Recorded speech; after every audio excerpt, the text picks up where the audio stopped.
उत्तर एक लिखेंगे। कह रहा है निम्नलिखित में से कौन सा भाग पुष्प नर जनन अंग का प्रतिनिधित्व करता है? पुमंग, जायांग, गुरु, बीजाणुधानी, परागण। तो इसका उत्तर हो जाएगा पुमंग। पहला उत्तर हो जाएगा। उत्तर एक का खा का उत्तर है मनुष्य में संतान का लिंग निर्धारण होता है। तो ये किससे होता है? शुक्राणु पिता के लिंग गुणसूत्र से। पिता के गुणसूत्र से। गुणसूत्र से। उत्तर एक का गा हो जाएगा। जेनेटिक इंजीनियरिंग का प्रयोग होता है तो चिकित्सा में होता है और कृषि में होता है। तो ऑप्शन सही हो जाएगा इन दोनों में। ठीक है। उत्तर एक का घा हो जाएगा। किसे विविधता का तप्त स्थल समझा जाता है? तो वेस्टर्न घाट को या फिर पश्चिमी घाट। देख रहे हो सही? पश्चिमी घाट। अब आता है अति लघुत्तरीय प्रश्न। कार्ड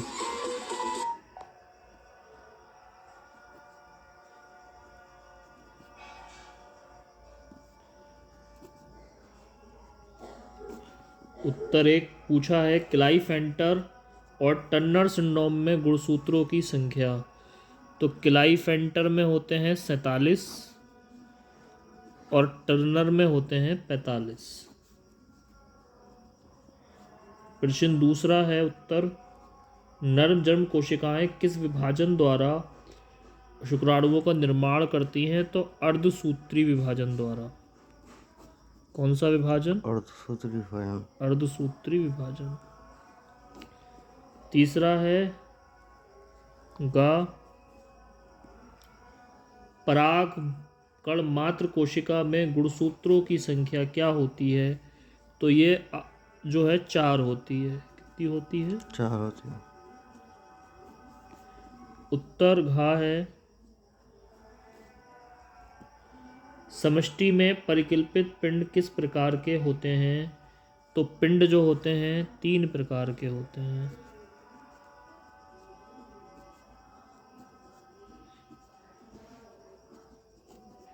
उसके बाद लघु उत्तरीय प्रश्न दूसरे टाइप के हैं। लघु उत्तरीय प्रश्न है। पहला है पक्षियों में लिंग निर्धारण को स्पष्ट कीजिए। तो इसका उत्तर लिखेंगे पक्षियों में लिंग निर्धारण माता के मादा पक्षी के गुणसूत्रों द्वारा होता है। इसको ऐसे करके बना देंगे। यहाँ जेड जेड, यहाँ जेड जेड, इस प्रकार से।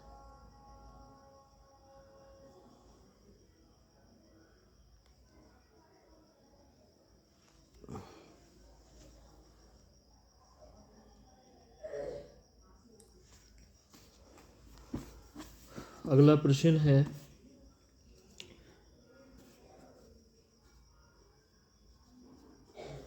वाटसन तथा क्रिक द्वारा प्रस्तुत डीएनए के द्विकुलित मॉडल का स्वच्छ नामांकित चित्र बनाइए।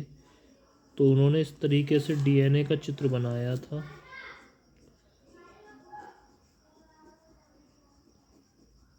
यहाँ पे A T C ji ji C A T ऐसे करके बना दिए जाएंगे और ये हो जाएगी इसकी कुंडलियाँ। 0.34 नैनोमीटर की दूरी होती है बीच में। तीसरा है गा प्रतिरक्षा क्या है? शरीर की रोगों से लड़ने की क्षमता को प्रतिरक्षा कहते हैं। घा है। ऑर्किड का पौधा आम के पेड़ की शाखा पर उग रहा है। ऑर्किड और आम के पेड़ के बीच में पारस्परिक क्रिया को आप कैसे स्पष्ट करेंगे? तो यहाँ पर सहभोजिता हो रही है।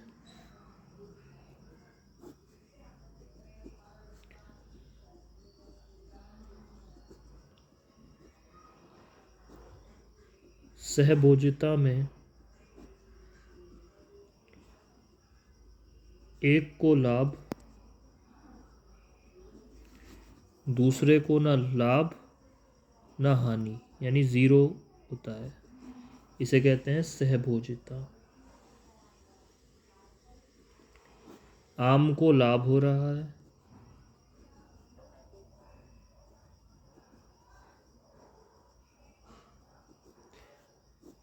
तथा ऑर्किड को लाभ हो रहा है, और आम को ना फायदा ना नुकसान। नुकसान। उसके बाद ला है। एक स्थलीय परितंत्र में अपघटन चक्र का आरेखीय निरूपण करिए। तो इसमें डीएफसी बनाना है, डर्टी टस फूड चेन।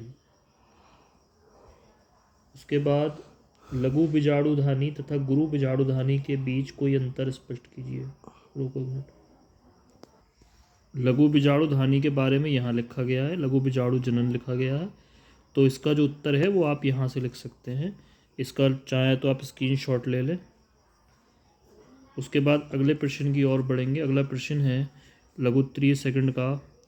हमारे समाज में लड़कियां पैदा होने पर दोष केवल महिलाओं को दिया जाता है, बताइए ये क्यों सही नहीं है? तो इसका उत्तर तो आप वैसे भी लिख सकते हैं, और किताब से अगर देखेंगे तो इसका उत्तर आपको मिलेगा।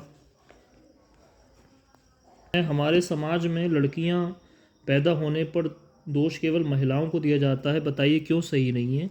ये इसलिए सही नहीं है क्योंकि लिंग निर्धारक जो हैगा वो पिता है, और पिता क्या है? पुरुष है। तो इसके लिए जो है पुरुष जिम्मेदार है, ना कि महिला। क्योंकि महिला के पास तो एक्स और एक्स ही है। अगर पुरुष ने एक्स दिया तो महिला जो है बेटी पैदा करेगी, और पुरुष ने वाई दिया, महिला के पास तो एक्स ही है, तब ही बेटा पैदा होगा। तो इसलिए जो हैगा पुरुष जिम्मेदार है, ना कि महिला। ठीक। उसके बाद अगला प्रश्न है, एक संकर क्रॉस का उदाहरण लेते हुए मेंडल ने के प्रभाविता के नियम की व्याख्या कीजिए। तो इसमें वही वाला एक्सपेरिमेंट लिखना है, प्रभाविता का नियम। प्रभाविता के नियम में वही लिखना है। उन्होंने पहले टीटी लिया था, स्मॉल टीटी लिया था, उसे क्रॉस करा दिया था, और एक जो है क्रॉस कराने के बाद में एक टीटी और एक टीटी प्राप्त हुआ था। उसके बाद इसे सेल्फ रहने दिया उन्होंने, पॉलिनेशन होने दिया।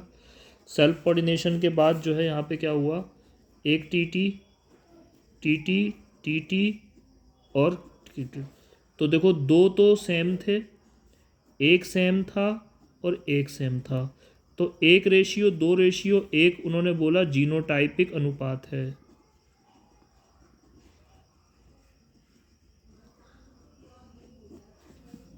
3:1 फिनोटाइपिक है। ये हो गया जीनोटाइप और ये फिनोटाइप, और ये प्रभाविता का नियम वो हो गया। उसके बाद डीएनए कुंडली की कौन सी विशेषता ने वाटसन क्रिक को डीएनए प्रतिकृति के सेमी कंजर्वेटिव रूप को कल्पित करने में सहयोग किया? इसकी व्याख्या कीजिए। तो उसके द्विकुंडलन ने, किसके? तो यहाँ द्विकुंडलन मॉडल लिखना है वाटसन और क्रिक का। ठीक है। अब बढ़ेंगे हम लघुत्तरीय प्रश्न, लॉन्ग प्रश्न की तरफ। जो हैगा 5 का है, मलेरिया परजीवी के जीवन चक्र का स्वच्छ एवं नामांकित चित्र बनाइए। तो इसका चित्र मिलेगा हमें human health and disease chapter. Malaria परजीवी का जो चक्र है वो ये है, और आप यहाँ से जो है देख सकते हैं पूरा। इसको एक बार जो है स्क्रीनशॉट ले लें चाहे, और इसका जो है ये उत्तर हैगा। उसके बाद अगला पूछा है उन्होंने, जैविकी जीव विज्ञान के अध्ययन ने संक्रामक रोगों को नियंत्रित करने में किस प्रकार हमारी सहायता की है?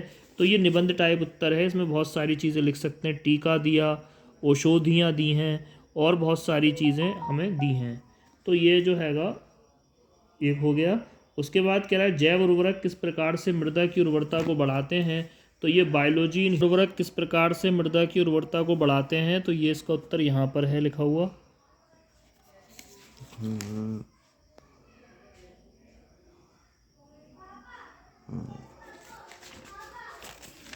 ये यहाँ तक लिखना है।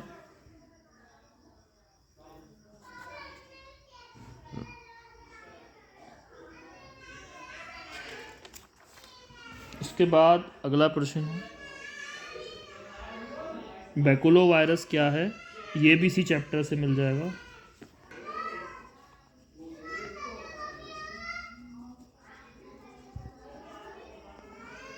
बैकुलो वायरस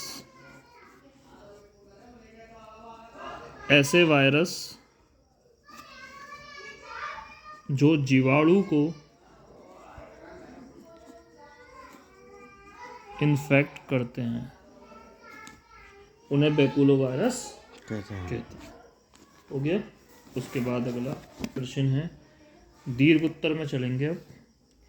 पीसीआर पर टिप्पणी लिखिए और प्रतिबंध एंजाइम क्या होते हैं? तो पीसीआर हम जानते हैं, पीसीआर क्या होता है? पीसीआर पॉलीमरेज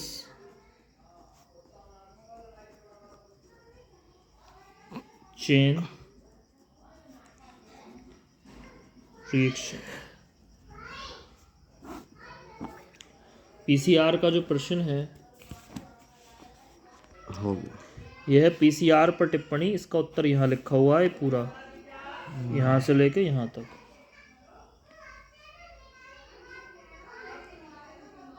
प्रतिबंधन एंजाइम पूछे हैं, तो प्रतिबंधन एंजाइम इसी पेज पे मिल जाएंगे आपको, ये लिखे हैं।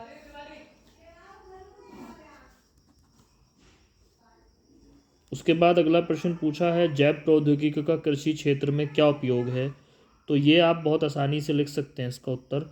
जैव प्रौद्योगिकी का कृषि क्षेत्र में क्या उपयोग है?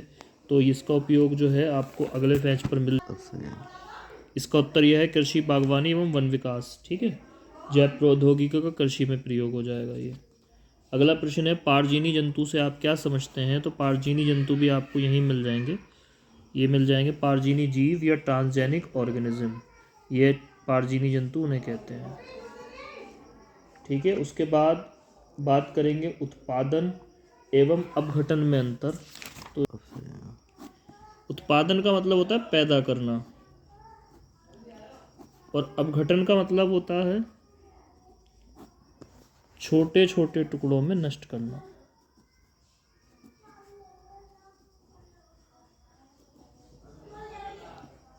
बांटना। ठीक है, उसके बाद अगला प्रश्न है, मनुष्य के नर जनन तंत्र का सचित्र वर्णन कीजिए। इसमें शुक्राणु कहाँ संचित रहते हैं? तो मनुष्य के नर जनन तंत्र का जो चित्र है,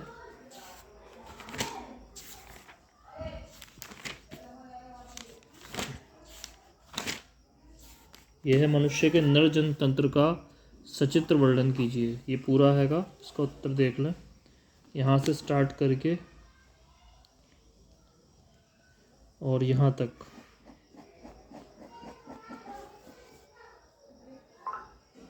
उसके बाद अगला प्रश्न पूछा है इन्होंने, आनुवंशिक कूट क्या है? इसकी मुख्य विशेषताओं का वर्णन कीजिए। ये छठे चैप्टर में है।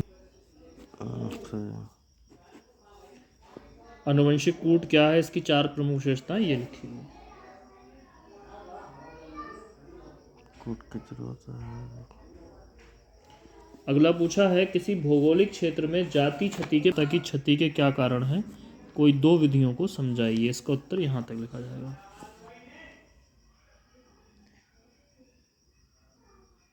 तो ये था बायोलॉजी का पूरा पेपर जो हमने कराया।